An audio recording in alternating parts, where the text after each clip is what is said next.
బంగాళాఖాతంలో రేపటి నుంచి జూన్ 14 వరకు వేట నిషేధం అమల్లోకి రానుంది. చేపల సంతానోత్పత్తికి ఇబ్బందులు లేకుండా ప్రతి ఏడాది వేట నిషేధం అమలు చేస్తున్నారు.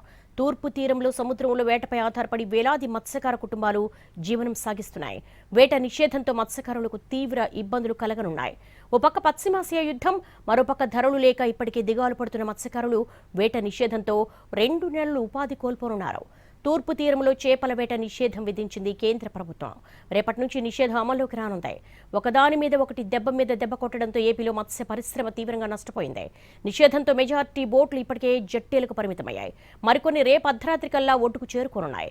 61 రోజుల పాటు వేట నిషేధం అమల్లో ఉండనుంది. కాకినాడ జిల్లాలో వేట నిషేధంతో 478 మెకనైజ్డ్ బోట్లు, 3904 మెటారైజ్డ్ బోట్లు, 386 సంప్రదాయ బోట్లు తీరానికి పరిమితం కానున్నాయి. ఈ సమయంలో మత్స్యకార భరోసా కింద 20,000 ప్రభుత్వం అందించనుంది. ఎవరైనా వేట నిషేధం ఉల్లంఘిస్తే 5,000 జరిమానా, బోటు స్వాధీనం చేసుకుని వారి రిజిస్ట్రేషన్ రద్దు చేస్తామంటున్నారు అధికారులు.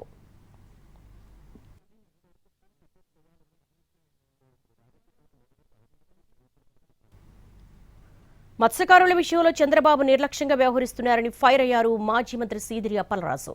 ప్రస్తుతం చంద్రబాబు 4వ సీఎంగా పనిచేస్తున్నారు. అయినా ఏపీలో ఒక్క హార్బర్ను మంజూరు చేసుకోలేదని ఎద్దేవా చేశారు. చివరికి ఎవరైనా మొదలు పెట్టిన వాటిని కూడా పూర్తిగా చేసుకోవడం లేదని మండిపడ్డారు సీదిరి అప్పలరాజు.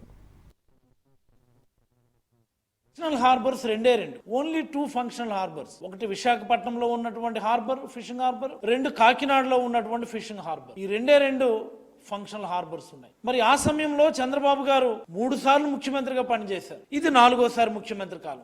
ఈ 4 సార్లు ముఖ్యమంత్రి కాలంలో సుదీర్ఘమైనటువంటి తీర ప్రాంతం మనది. దేశంలోనే 2వ సుదీర్ఘమైనటువంటి తీర ప్రాంతం మనది, గుజరాత్ తర్వాత. ఇంత సుదీర్ఘమైనటువంటి 1000 కిలోమీటర్లు పైబడినటువంటి తీర ప్రాంతంలో లక్షలాది మత్స్యకార గ్రామాలు ఉన్నాయి, మత్స్యకార కుటుంబాలు ఉన్నాయి. మరీ ముఖ్యంగా లక్షల మంది మత్స్యకారులు ఇతర రాష్ట్రాలకు వలస వెళ్ళిపోయినటువంటి పరిస్థితుల్లో కూడా ఒక్కటంటే ఒక్క హార్బర్ ఆయన మంజూరు చేసుకోవడం కానీ, ఎవరైనా మొదలు పెట్టినటువంటి వాటిని పూర్తి చేసుకోవడం కానీ చేసినటువంటి చరిత్ర లేదు చంద్రబాబు గారికి.